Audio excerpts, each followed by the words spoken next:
Hello and welcome to the video.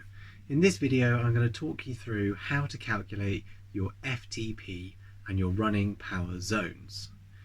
Now your FTP test, or functional threshold power test, is more commonly used in cycling, but is increasingly being used in running too. And it is the maximum amount of power that you can sustain and can put out for a set period of time. You can use it to set your training zones, you can use it to track your fitness, and you can use it to pace your races. So here is the general outline of how to conduct your FTP test. First, you need to warm up.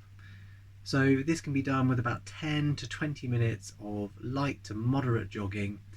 You can do some light stretching, some dynamic movements, some strides, some short bursts of speed as well, to get everything warmed up and to get the heart rate up. Then you're going to go into the test protocol. Now there are different ways that you can do this. On the bike, the most common way to calculate your FTP is to do a 20-minute all-out test. You take your average power over those 20 minutes, times it by 0.95, and that gives you your FTP.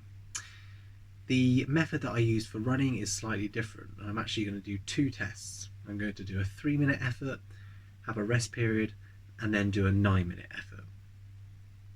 I take the power from the 3-minute effort and the power from the 9-minute effort, add them together, divide that number by 2, and then times that by 0.95.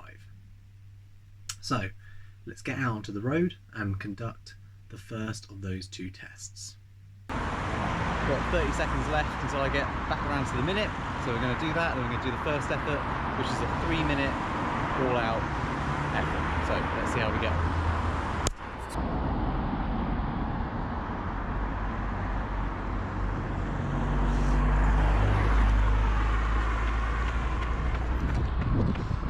Okay, hit the lap button and let's go. 3 minutes, hard as we can.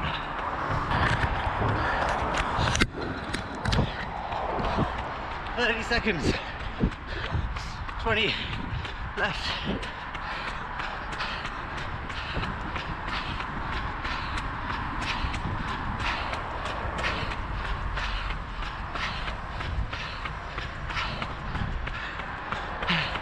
Five, four,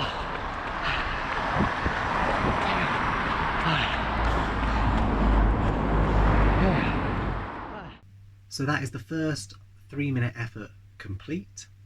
In between the 3-minute effort and the 9-minute effort, you want to give yourself a good enough amount of time to recover. Now the protocol really should be for about 30 minutes of walking and light running, but anything between 15 to 30 minutes just to allow your heart rate to come back down will be sufficient. Then you go into the second part of the test, and that is the 9-minute effort. 3, 2, 1.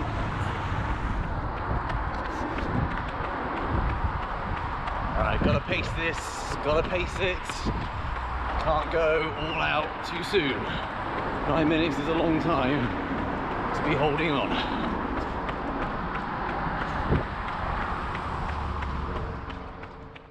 Okay, so we've done the 3-minute test, we've done the 9-minute tests.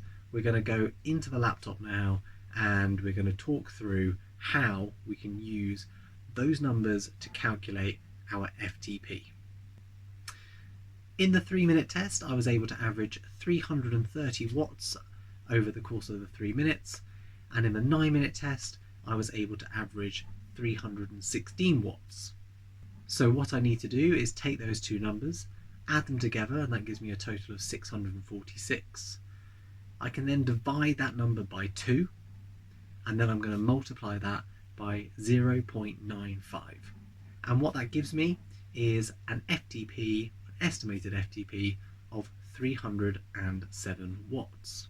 Now using this handy spreadsheet, I can pop the FTP into the top box, and I'm going to go over to Matt Fitzgerald's training zone because that's the training plan that I use, and then this will give me my power training zones.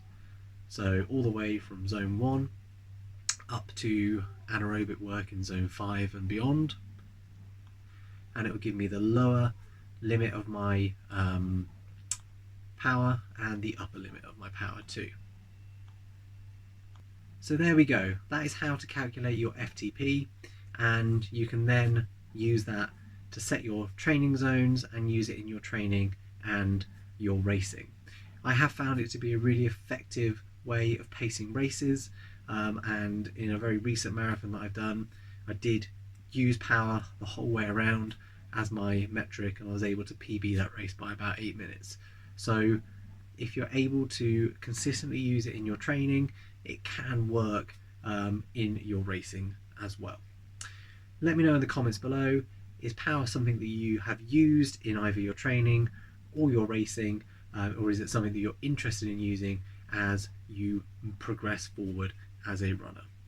Thank you for tuning in, and I will see you in a new video soon.